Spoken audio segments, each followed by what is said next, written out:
Ya, bicara soal pertandingan antara Indonesia dan juga Qatar di Piala Asia U23, yang menarik adalah soal kepemimpinan dari wasit itu ya.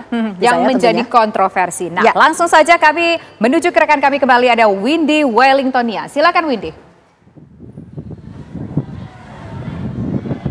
Ya, tentu ini menjadi kontroversi dan saat ini untuk membahas bagaimana reaksi dari masyarakat saat ini sudah ada di lapangan. Saya sudah bersama dengan rekan-rekan narasumber, bapak-bapak yang sudah hadir di sini. Kita juga akan melihat bagaimana mereka mencintai sepak bola dengan tendangan bola dari saya. Wah, ini rupanya bukan hanya mengamati sepak bola tapi juga pandai bermain sepak bola, karena seperti itulah kecintaan mereka terhadap sepak bola. Di sini sudah ada kedua narasumber kami yang akan membantu kami membahas bagaimana hasil dari pertandingan kemarin. Sudah ada Bung Opan yang ada di sini, Bung Opan Lamara selaku pengamat sepak bola. Selamat sore Bung Opan, apa kabar? Baik. Ya, Bung Opan apa kabar? Dan juga di sini juga ada coach coach dari SBB dan juga selaku perwakilan dari masyarakat.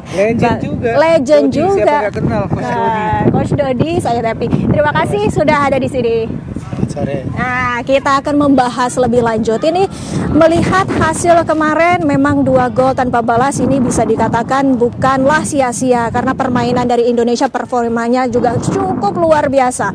Tapi melihat hasilnya karena ada sedikit campur tangan dari wasit ini, bagaimana melihat dari masyarakat sendiri? Ini netizen sudah ramai, masyarakat yang juga diwakili dari Coach Dodi ini. Bagaimana? Gemas tidak?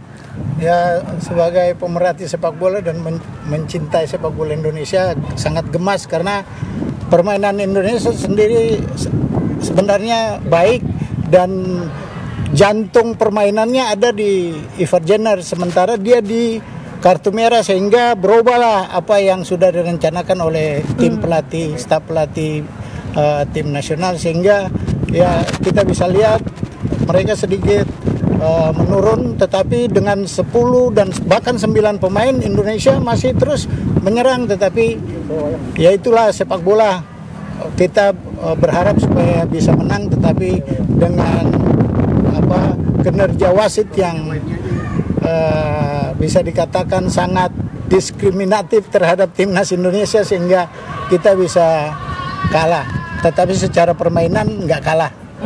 Diskriminatif ini wasit katanya Bung Opan. Ini memang kalau melawan tuan rumah ini sepertinya bukan cerita baru seperti Bung Opan ya. Iya, Windy, pertama-tama kita apresiasi langkah cepat yang ditempuh oleh Ketua Umum PSSI, dalam hal ini PSSI, yang tadi malam langsung melayangkan surat protes yang sangat keras ke AFC berkaitan dengan kepemimpinan wasit tadi malam.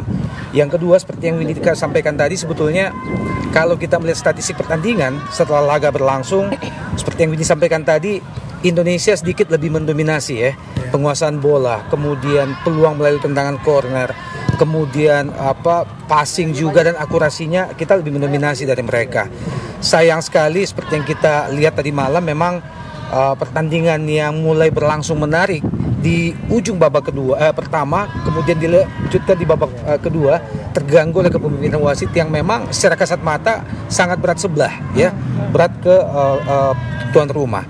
Dan ini mengingatkan kita bagaimana Qatar saat menjadi tuan rumah Piala Asia tim senior beberapa bulan yang lalu tampil sebagai juara, mengalahkan Jordania di final, juga melahirkan 3 hadiah penalti yang sangat kontroversial, sekaligus menjadi 3-3-nya gol bagi Qatar.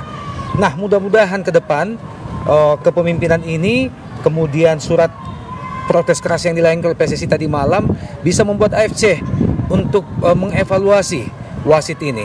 Nah, yang kita sayangkan lainnya adalah bukan hanya kepemimpinan wasit di lapangan, tapi wasit yang ada di ruangan VAR itu juga wasit dari Thailand ya, yang menjadi musuh bebuyutan kita selain Vietnam di kawasan Asia Tenggara ini. Tapi terlepas dari itu semua, kita juga harus mengakui bahwa tadi malam anak-anak tidak bermain ofensif, seofensif saat kita bermain di Piala Asia beberapa tahun lalu, dan juga pada saat kita mengalahkan Vietnam 3 kali atau 2 kali berturut-turut belakangan ini. Padahal tim Indonesia Under 23 tadi malam itu dihiasi oleh paling tidak 9-10 pemain nasional Indonesia yang berada di timnas senior.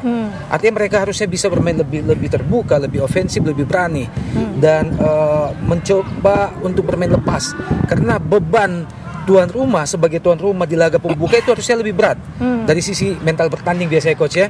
Dan Indonesia sebagai tim yang sangat tidak diunggulkan harusnya bisa bermain lepas. Jadi terlepas dari kepemimpinan wasit yang memang sangat kita sayangkan, ya mudah-mudahan ke depan penampilan kita sendiri juga bisa ada evaluasinya. Gitu Windy.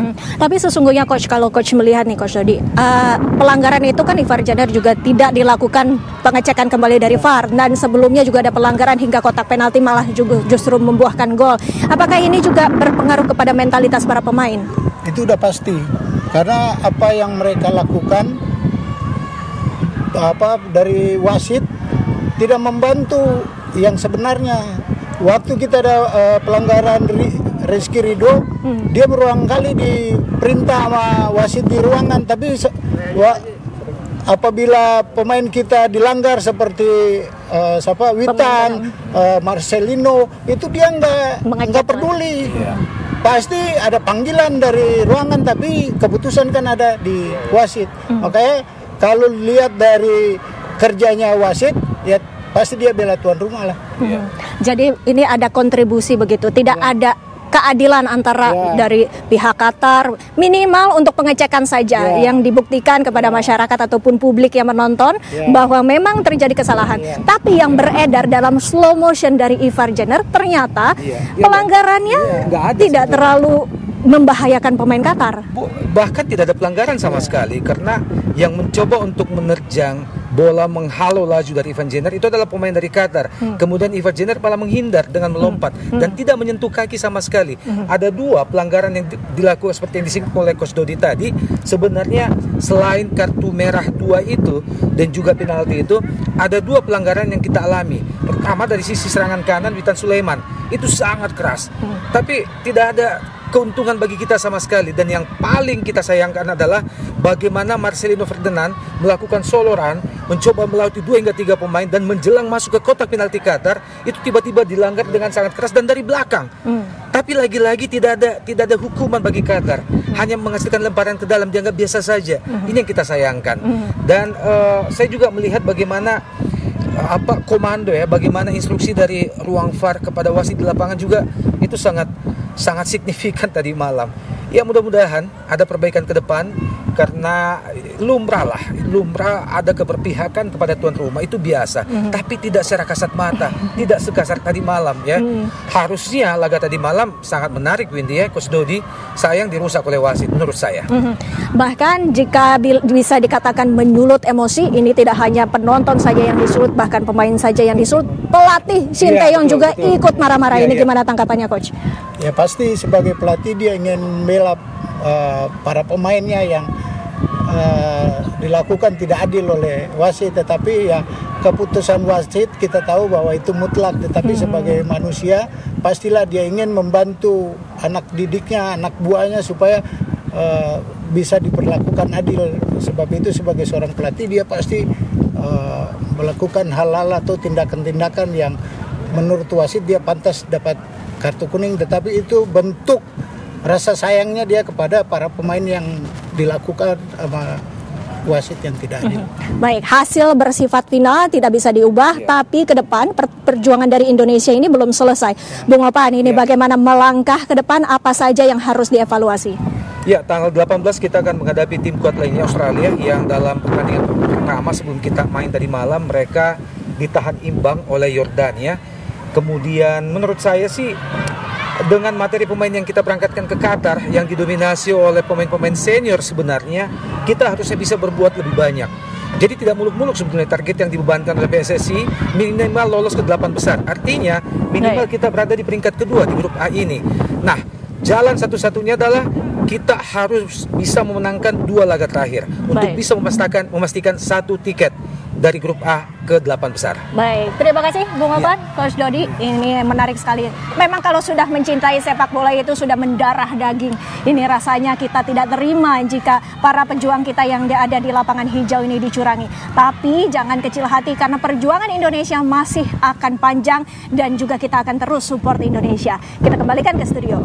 Oke, baik, terima kasih Windy Wellingtoni atas laporannya langsung itu tadi. Tapi kita tetap harus apresiasi apa yang sudah dilakukan ya perjuangan dari timnas Indonesia.